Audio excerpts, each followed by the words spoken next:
পবিত্র ঈদুল আজহা সর্বস্তরের মানুষের মাঝে শান্তিপূর্ণ, আনন্দময় ও নির্বিঘ্নে উদযাপন নিশ্চিত করতে সিলেটের বিয়ানীবাজার পৌর শহরে এক বিশেষ মহড়া ও সতর্কতামূলক অবস্থান নিয়েছে থানা পুলিশ। রবিবার বিকেলে বিয়ানীবাজার থানার অফিসার ইনচার্জ ওমর ফারুক ও পুলিশ পরিদর্শক সবেদ আলীর নেতৃত্বে এই মহড়াটি অনুষ্ঠিত হয়। পৌর শহরের প্রধান প্রধান সড়ক ও গুরুত্বপূর্ণ মোড়গুলো পরিদর্শন করে পুলিশের এই বিশেষ টিম। মহড়ার মূল উদ্দেশ্য ছিল আসন্ন ঈদকে কেন্দ্র করে সাধারণ উপজেলাবাসীকে নিরাপত্তা বিষয়ে সচেতন করা এবং যে কোনো ধরনের অপরাধমূলক কর্মকাণ্ড রুখতে অপরাধীদের কঠোর বার্তা দেওয়া। মহড়া শেষে বিয়ানীবাজার থানার অফিসার ইনচার্জ ওমর ফারুক উপস্থিত গণমাধ্যম কর্মী ও জনসাধারণের উদ্দেশ্যে বক্তব্য রাখেন। তিনি বলেন, পবিত্র ঈদুল আজহা উপলক্ষে বিয়ানীবাজার উপজেলাবাসীর নিরাপত্তা নিশ্চিত করতে আমরা সম্পূর্ণ প্রস্তুত। ঈদকে কেন্দ্র করে কোনো ধরনের পকেটমার, ছিনতাইকারী, অজ্ঞান পার্টি বা মলম পার্টির অপতৎপরতা বরদাস্ত করা হবে না। পৌর শহর সহ পুরো উপজেলায় আমাদের নিরাপত্তা ও নজরদারি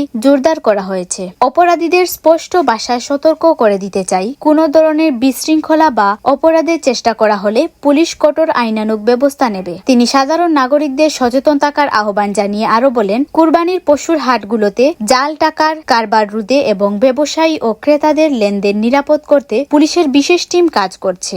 আপনারা যে কোনো সন্দেহজনক ব্যক্তি বা কর্মকাণ্ড দেখলেই তাৎক্ষণিকভাবে পুলিশকে জানান। আপনাদের সহযোগিতায় আমরা একটি আনন্দময় ও নিরাপদ ঈদ উপহার দিতে বদ্ধপরিকর। আমাদের সিলেট জেলার নবাগত DIG doctor Mohammad Zillur Rahman sir ও সিলেট জেলার সুযোগ্য পুলিশ সুপার জনাব চৌধুরী মোহাম্মদ জাভেদ সাদেক স্যারের নির্দেশে আজকে সিলেট জেলার 11টি থানা, প্রত্যেকটি থানাতে মনিটরিং ড্রিল হচ্ছে। আপনারা জানেন যে পর্যায়ক্রমে ডিআইজি স্যারের নির্দেশে মৌলভীবাজার, সুনামগঞ্জ, হবিগঞ্জ ইতিমধ্যে এই ড্রিলটি করেছে। এরই ধারাবাহিকতায় আমরা আজকে করছি। আপনারা দেখতে পাচ্ছেন যে আমাদের থানার 30% পুলিশ এবং সহ আমরা আজকে বের হয়েছি। আসন্ন পবিত্র ঈদুল আজহাকে সামনে রেখে মানুষের বিয়ানীবাজারবাসীর, সিলেটবাসীর জানমালের নিরাপত্তা সহ নির্বিঘ্ন যেন পশুর হাটে তারা কুরবানির পশু কিনতে পারে, সেই লক্ষ্যে আমরা এই ড্রিলটি করছি। মানুষ যেন সচেতন হয়। আর আপনারা বলছিলেন যে কুরবানির হাটকে ঘিরে আমাদের নিরাপত্তা ব্যবস্থা কি রেখেছি, সেই জন্য আমরা বলবো যে কুরবানির হাটকে ঘিরে পোশাকে এবং সিভিলে আমাদের টিম কাজ করছে। পুলিশের এই সময় উপযোগী উদ্যোগ ও মহড়াকে